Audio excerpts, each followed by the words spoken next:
एं ब्रह्मा वरुणेन्द्ररुद्रमरुत स्तुन्वन्ति दिव्यैस्तवै वेदैः साङ्गपदक्रमोपनिषदै गायन्ति एं सामगा ध्यानवस्थित तथगतेन मनसा पश्चिम्यन्ति योगिनो यस्यत्न बिन्दुसुरसुरगणदेवाय तस्मै नमः। श्रीमच्चन्द्रनचलचित्रजलवसपु शुक्रं बलमल्लिका मालालङ्कृतकुण्डला प्रतिलसन्मुक्तावलीशोभिता सर्वज्ञाननिधन पुस्तकधरा रुद्राक्षमालाकरा वाग्देवी वदनाम्बुजे वसतु मे त्रैलोक्ये माता चिरम्। मूककरोति वाचालं पङ्गुलङ्घयितुं गिरिं यत्कृपातमहं वन्दे परमानन्दमाधवम्। नमो भगवते तस्मै वैशायमे ततेजसे यक्षे प्रसादवक्ष्यामि नारायण कथामिमां। नारायणं नमस्कृतं नर चैव नरोत्तमं देवी सरस्वती व्यासं ततो जयमुदीरये। नमस्तेऽस्तु जगन्माता श्रीस्वस्तानि सर्वमङ्गले तव प्रसाद देवैक्षी कथा पूर्ण भवे। जानेछु महादेवको यस्तो आज्ञा सुनि प्रसन्न भएका देवताहरूले प्रणाम गरेर होस् भनी तत्काल विश्वकर्मालाई डाकी महादेवको निमित्त समस्त देवता रूपी भएको सुवर्णमय रथ तयार पारे। त्यस रथका दुवै पाङ्ग्रा सूर्य चन्द्र भए। यहाँ पाङ्ग्रामा ब्रह्मा सूर्यभूषण बनाइयो। ब्रह्मा बायाँ चक्रमा 27 नक्षत्र र गोदश कला भूषण गराइयो। षष्ठ ऋतु र यहाँ बायाँ राखिए। आकाशको गुजार ओडाउने डङ्गरा चनको बनाइयो। अन्य र सन्तोष समुद्र रथका कुण्डलिका भए। समर्थ तीर्थ राम्रा वस्त्र आभूषण पहिरी स्त्री रूप धारण गरेर हातमा चरम लिई रथमा उभिए। सारथी स्वयं ब्रह्माजी स्वरूप ओमकारको कोरा बनाए। विसञ्चलको छन गरे। मन्दराचलको पारदण्ड बनाए। सरस्वती घण्ट बनाई। श्री नारायण अग्नि टुप्पो भएर 4 बेद 4 घोडा भए। ताराहरू घोडाका गहना भए। हे हस्ते मुनि यसरी समस्त वस्तु त्यस रथका अवश्य भए। यसरी जब धनु बानी सहित रथ तयार भयो तब पृथ्वी र आकाश कम्पित पार्दै भगवान शिव त्यस रथका आरूढ हुनुभयो। त्यस रथका अघि पछि शिवका गण शङ्कुकर्ण चन्द्रेश्वर गणेश नन्दी आदि प्रमथ गणहरू शूलपटिश्च आदि अनेक शङ्ख फेरी मुण्डङ आदि बाजा बजाउँदै महादेव माथि अनेक थरीका पुष्पको वर्षा गराउँदा भए। त्यस्ता बेलाको रुद्र तेज सहन गर्न नसकी समस्त देवता मोहमा प्राप्त भए। महादेवले देवताहरूको स्थिति देखि आफ्नो तेज खिची केही कम पार्नुभयो अनि देवताहरू रुद्र तेज सहन गर्नमा चित समर्थ भए। त्यसपछि नारद मुनि ती दैत्यहरू कहाँ भन्न लाग्नुभयो, हे दैत्यराज, देवताहरूको स्तुतिले प्रसन्न भएका महादेव स्वयं तिमीहरूको संहार गर्न भनी आइरहनु भएको छ। अब तिमीहरू जो इच्छा छ सो गर, नभए तिमीहरूले अविलम्ब नाश हुनेछ।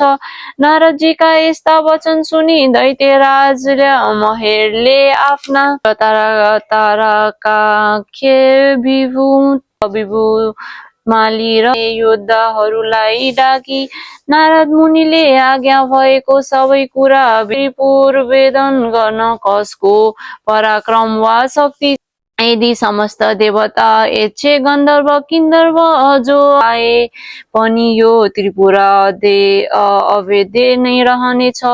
फेरि शत्रुलाई जित्न साम दाम दण्ड अनेक किसिमका नीति छन्। अत जित्ने इच्छा भएका बलवान शत्रुलाई आफ्नो पराक्रमद्वारा दण्ड दिनु उचित छ। वीर तारकाक्षको यस्ता कुरा सुनि धुतमाली भन्न लाग्यो, हे राजन, श्रीहीन र बलहीन देवता कुनै प्रकारले पनि हामीसित युद्धमा अगाडि आउन सक्दैनन्।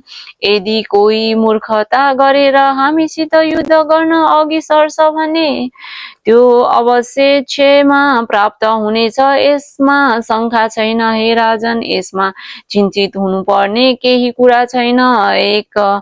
एकमत भएर युद्ध गरौँ अनि समस्त देवताहरूलाई जितेर इन्द्रको पद गर्नुहोस्। फेरि अघिका हिरण्याक्ष र हिरण्यकशिपुरको पद पाई पाँचौं भुवनको अकष्ट राज्य भोग्नु हो। विद्युतमालीका यस्ता कुरा सुनेर मैले स्वरमा भन्यो, अब हाम्रो नाशको बखत आइपुग्यो।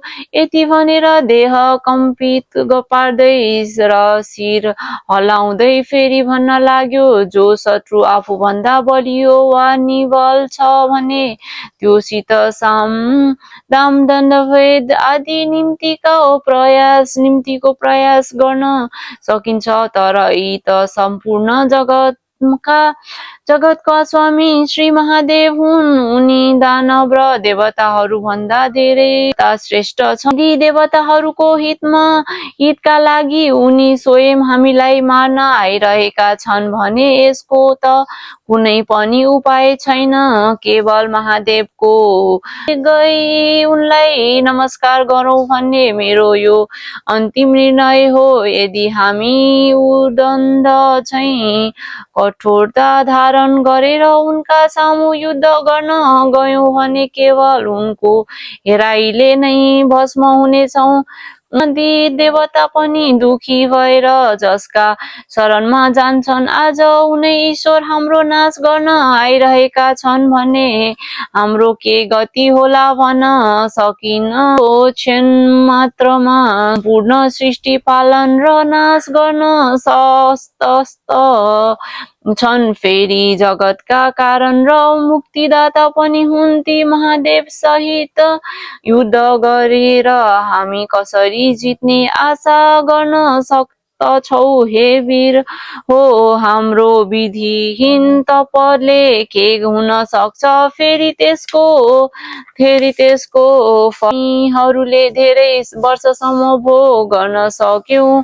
अब म भन्छु, हे दानवीर हो, तिमीहरू सोचिरहेका छौ मैले त्यस्तो कुरा सुनि नारद मुनि उत्तम दैत्यहरूको मृत्यु रूप यो कुरा भन्न लागे, हे दानवराज, अब तिमीहरूको तपस्या सकियो।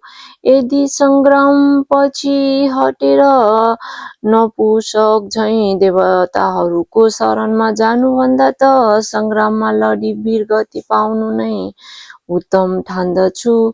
यदि शिवका हातबाट मर्न पायौ भने गणको अधिपति पनि हुन सक्दछौ।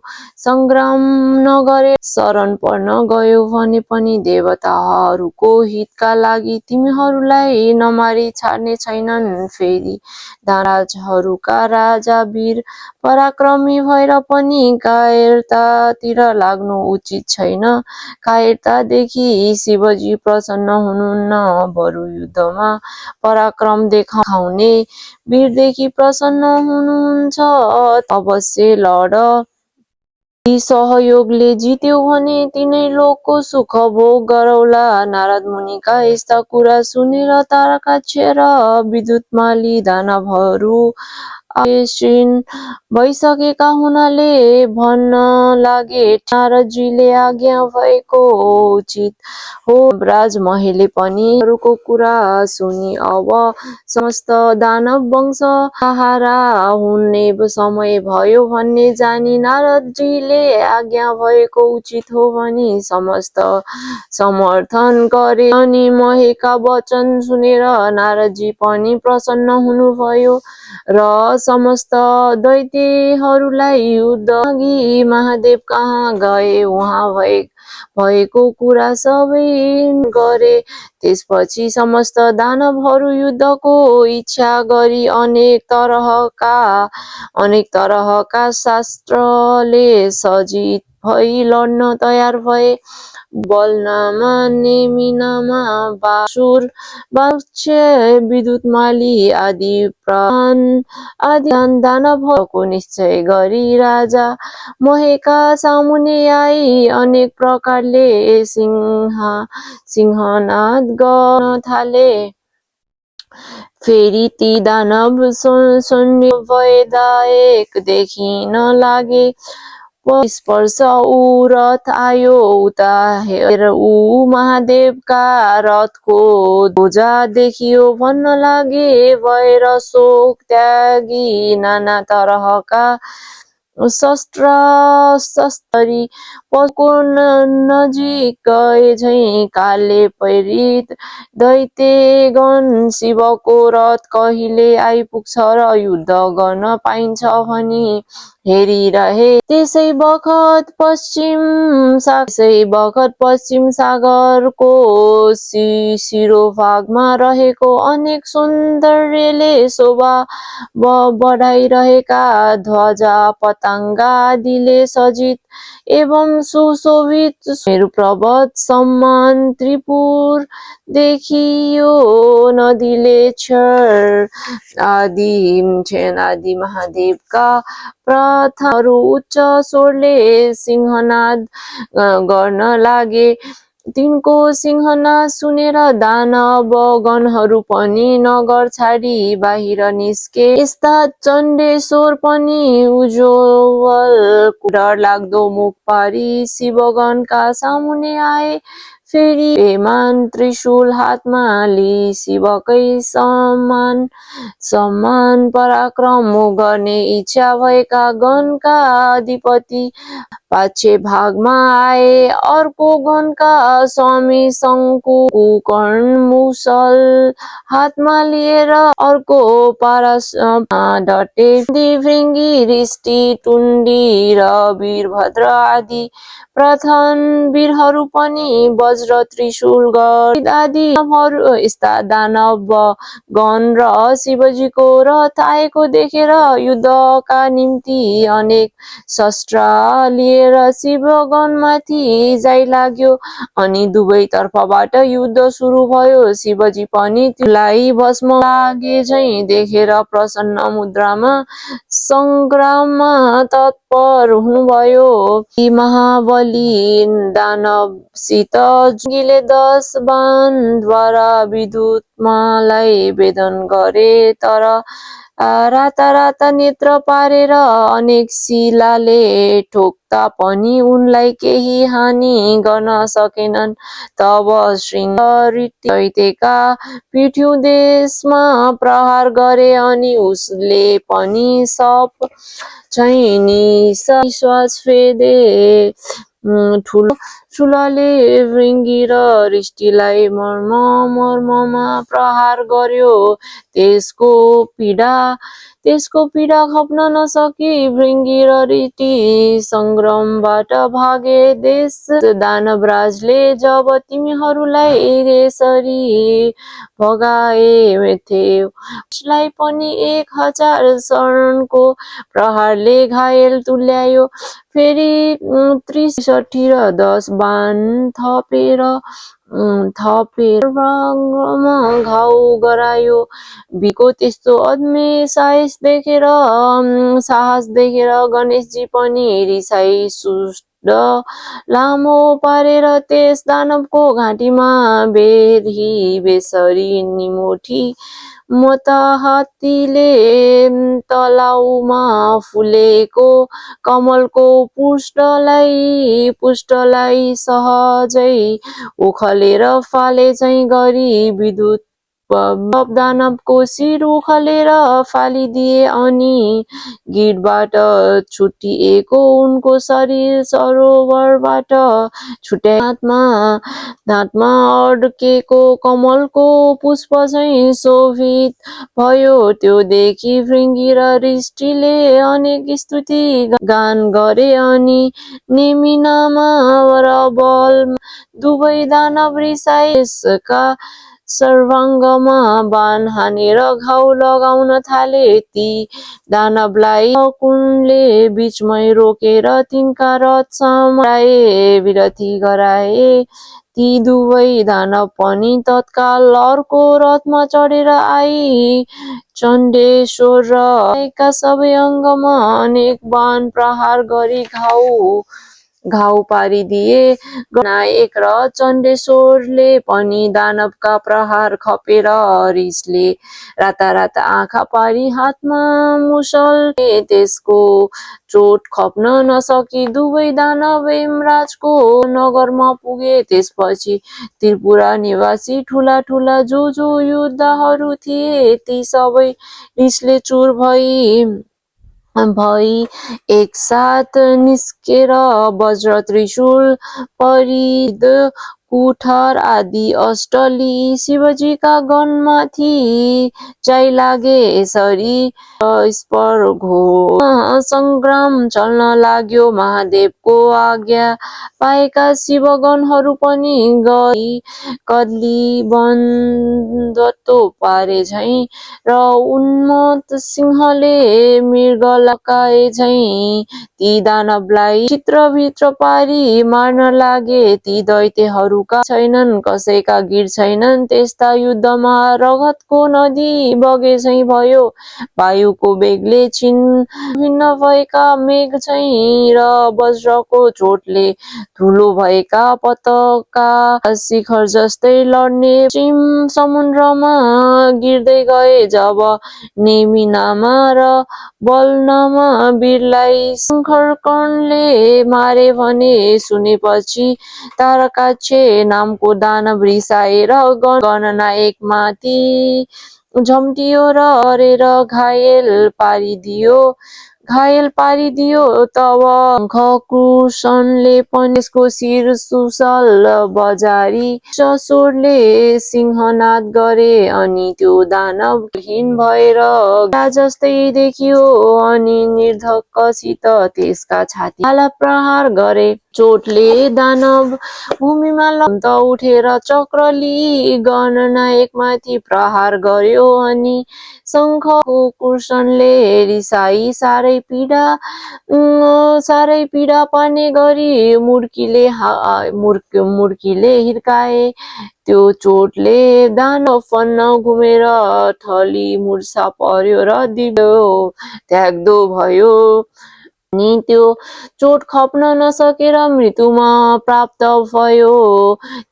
उसलाई गिरेको देखेर उठाई राजा महेले भवनमा लगेर सारा स्थिति सुनाउँदै अनेक किसिमले विलाप गर्न लागे। त्यसरी विलाप गर्न लागेको दानवहरूलाई मैले राम्ररी बुझाई भने, हे दानव हो, मेरो घरमा अमृतको कुण्ड छ, त्यसैमा लोभी मरेका जति सबै दानवलाई बचाऊ। सुनेपछि जो आज्ञा भनी सन्न मनले मरेको तारकाक्षलाई अमृतमा चोबलेर बचाए। मरिसकेका वीरलाई पनि जीवित प्रदान गरे भने ऋषिले राजा महेलाई सबैले बारम्बार प्रणाम संग्राम गरे, त्यसलाई जीवित पारे अनि त्यो तारकाक्षे पहिले भन्दा पनि दोब्बर साहस र शक्ति साथ संग्राममा आयो। ब्रह्माजीले त्यसलाई देख्न साथ आफ्नो दाहिने हातको औंलाले संकेत गरेर श्री महादेवलाई विनयपूर्वक भन्नुभयो, हे ईश्वर, त्यो दानव अघि नै मरिसकेको थियो तर अहिले फेरि बाँचेर लडाईँमा आयो। महेका घरमा अमृतको कुण्ड छ, त्यसले मरेका समस्त दानवलाई बचाउनेछ। त हे शिव, त्यसका घरमा अमृत रहेसम्म मरेका दानवलाई बारम्बार बचाइरहनेछ। त्यसकारण एक बाण प्रयोग गरेर त्यो अमृत शोषी लिनु पर्दछ। ब्रह्माजीको वचन मानेर शिवले एक बाण प्रहार गरी सारा अमृत शोषी लिनुभयो। ब्रह्माजीले फेरि विनयपूर्वक विन्ती गरे, हे प्रभु, अब त्यो बाण प्रहार गर्नुहोस्। मैले त्रिपुरसितको युद्ध देखे लड्दा आज 1000 वर्ष बितिसक्यो तर त्यसको नाश हुन सकेन। अब त्यो बाण शीघ्र छाड्नुहोस् अनि वीरको नाश होला। बेला ती 3 पुरहरू आधा निमेषसम्म फेरि जुट्ने छन्। ती पुरहरू एकपल्ट जोडिएर छुटेपछि जति बाण प्रहार गरे पनि सफलता प्राप्त हुन सक्दैन। हे प्रभु, मेरो प्रार्थना स्वीकार। तत्काल बाण प्रहार गरेर यस त्रिपुरालाई नाश गर्नुहोस्। ब्रह्माजीको यस्तो विनययुक्त कुरा सुनि ठिक हो, असल हो भनी